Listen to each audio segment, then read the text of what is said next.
o barangkada na ang pamamahagi ng ayuda sa rice retailers na apektado ng price cap sa bigas. Bukod sa ayuda mula sa national government, may inihanda ring tulong para sa kanilang constituents ang ilang lokal na pamahalaan. May ulat si Noel Talakay. Nagtiyagang pumila si Marwin kaninang umaga sa Commonwealth Market sa Quezon City. Makakuha lang ng ayuda mula sa Department of Social Welfare and Development. Isa siya sa maliliit na rice retailers sa lungsod na kwalipikado sa Livelihood Assistance Program ng DSWD. 15,000 pesos ang kanyang natanggap. Yun nga lang, maaring hindi raw ito sapat. Sobrang baba po ng 15K. Kasi taas po ng bilihin po talaga sa Bulacan. Tinanggap lang raw niya ang pera para lang makasunod sa Executive Order No. 39 na naglalagay ng price ceiling sa bigas. Sa ilalim nito, hanggang 41 pesos lang ang presyo ng regular milled rice habang 45 pesos sa well-milled rice. Mangyayari po siguro sa 15K, parang lang po siya eh. Maibigay lang po namin sa tao yung 41 tsaka 45 pesos. Pero tiniyak naman ng DSWD na maaari pang madagdagan ang ayuda. Ipinaliwanag naman ni Secretary Rex Gatchalian kung ano ang naging basihan sa 15,000 pesos na cash assistance. Well, yun yung maximum ng Sustainable Livelihood Program natin. So yun ang ginamit natin na basis muna.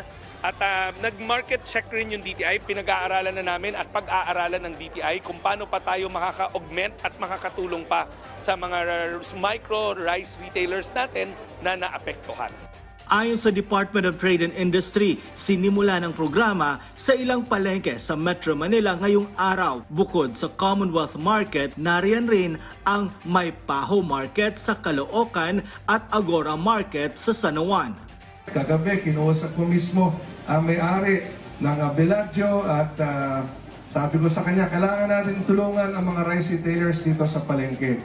At napapaya ko po siya na lahat ng rice retailers here in the Agora Market, libre po kayo ng 1 buwan ng renta.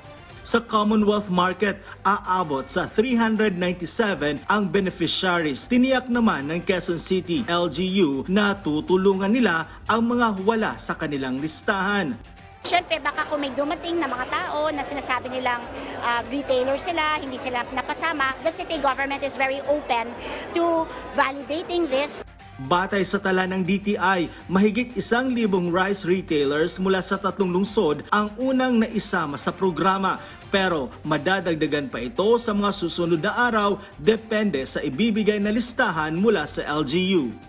Yung sabi nila ay nagbabayad ng hanggang 100,000 tax payments.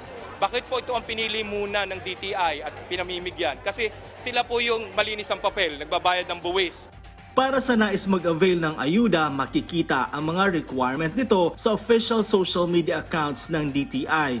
Para naman sa hindi napabilang sa listahan ng DTI, maaari ring tumawag sa mga hotline ng ahensya. Now, itong financial assistance natin or livelihood grants natin, ito naman yung suporta para sa ating mga micro rice retailers. Noel Talakay para sa Bayan.